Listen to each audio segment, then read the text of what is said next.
कि जो पराई स्त्रियों की तरफ, माता बहनों की तरफ काम भावना से देखता है तो उसकी आयु नष्ट होने लगती है।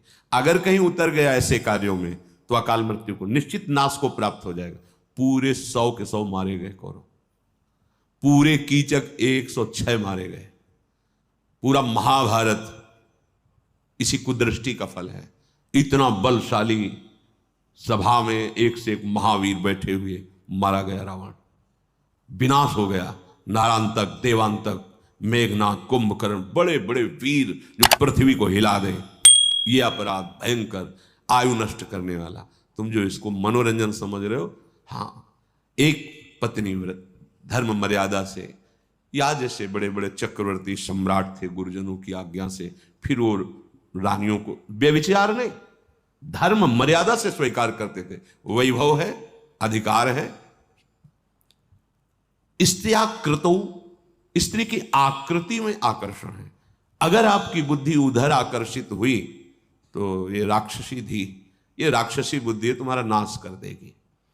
व्यर्थात्याभार बुद्धि, अगर आपका शरीर भगवत सेवा, गुरु सेवा, समाज सेवा, परिवार सेवा में समर्पित है तो देह धारण करना सार्थक है, नहीं तो बेकार है, भार ढोर है उस शरीर का। मुर्दा हो जीते जी, जिन हरि भगत हृदय नहीं आनी, जीवित सौ समान पे प्राणी। मुर्दे के समान वो भार ढो रहा है शरीर का, उसको खुद अनुभव होने लगता है। जब तक तुम्हारे देह के द्वारा भगवत सेवा, समाज सेवा, साधु सेवा, गौ सेवा, ये सब सेवाएं नहीं होंगी तो इस शरीर से बहुत मलिन कार्य हुए हैं, बहुत पापाचरण हुए हैं। इसको पवित्र करना है।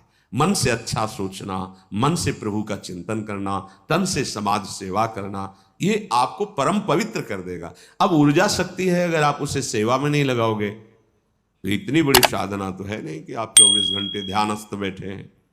फिर क्रियाएं होंगी, फिर असत क्रियाएं हो जाएंगी। इसलिए आदेश कर रहे हैं, शरीर को भार मात्र समझो। यदि आपसे गुरु सेवा, साधु सेवा और ये सब समाज सेवा ये नहीं हो रही, क्या तुम्हारे शरीर का महत्व रहा? पशु पक्षी भी तो भोग भोग रहे, वही निद्रा, आहार, भय, मैथुन, यही तुम्हारा जीवन है। श्रीपाद कह रहे हैं, कुवपुषि जनता संगतौ सर्वबुद्धि। ये जो आपके मित्रजन हैं, आपसे मिलने वाले लोग हैं, जो आपको गंदे आचरण की प्रेरणा देते हैं, बहुत सूक्ष्म विषय है। जो शास्त्र स्वाध्याय करते हैं उन्होंने पढ़ा होगा, सुना होगा। जब बाणासुर भगवान श्री कृष्ण से युद्ध कर रहा था और भगवान द्वारिकाधीश अपने परम पावन सुदर्शन चक्र से उसकी भुजाओं को काट रहे थे, तो जब देखा कि अब तो उसी समय उनकी कुल देवी दिगंबर होकर सामने आ गई। भगवान तुरंत मुड़ गए, दृष्टि नहीं पड़ने दी। वहां वर्णन आया कि ऐसी अवस्था में दृष्टि पड़ने पर सारे पुण्य नष्ट हो जाते हैं। और आप मोबाइल में गंदे चित्र देख रहे हैं, आप गंदे वीडियो देख रहे हैं, आपकी आयु नष्ट हो रही, आपकी बुद्धि नष्ट हो रही, आपकी पवित्रता नष्ट हो रही, आपके पुण्य नष्ट हो रहे। आपको पता है, आपको लगता क्या? देखो, जब बुद्धि नष्ट होती, पवित्रता नष्ट होती, तो गंदे आचरणों में उत्साह बढ़ने लगता है। आप देखो, उस दृश्य को देखने के बाद उत्साह बढ़ता है कि नहीं? वो आप रामायण, भागवत, ऐसे परम पावन ग्रंथों का श्रवण, रासलीला आदि भगवत चरित्रों का जो अनुकरण है, देखो आपको रोना आने लगेगा, भाव बनने लगेगा। क्या हुआ? उसके देखने से, सुनने से आपके पाप नष्ट हो रहे हैं, आपका हृदय पवित्र हो रहा है। देखो, प्रियता बढ़ रही भगवान के प्रति। ये जो आकृति, शरीर आदि देखने की तुम्हारी चाह है, ये तुम्हारी मलिन राक्षसी बुद्धि है। बहुत संभाल के। तस्मात् शास्त्रम प्रमाणम। भगवान ने तत्काल नेत्र से कर लिए और फिर भगवान शंकर आके उसे पीछे किया, विनय किया, प्रभु बाणासुर को भी, प्रभु आप, ये हमारा दास है, 4 भुजा रहने दीजिए। और भगवान ने कहा, हम आपकी ही इच्छा शक्ति का अनुकरण कर रहे थे, आप जैसा चाहते थे वैसा हमने किया। तो जो ऐसे लोग हैं कि आपको गंदी बातें दिखाते हैं, गंदे आचरणों की प्रेरणा करते हैं, वो आपके मित्र नहीं हैं, वो आपके शत्रु हैं।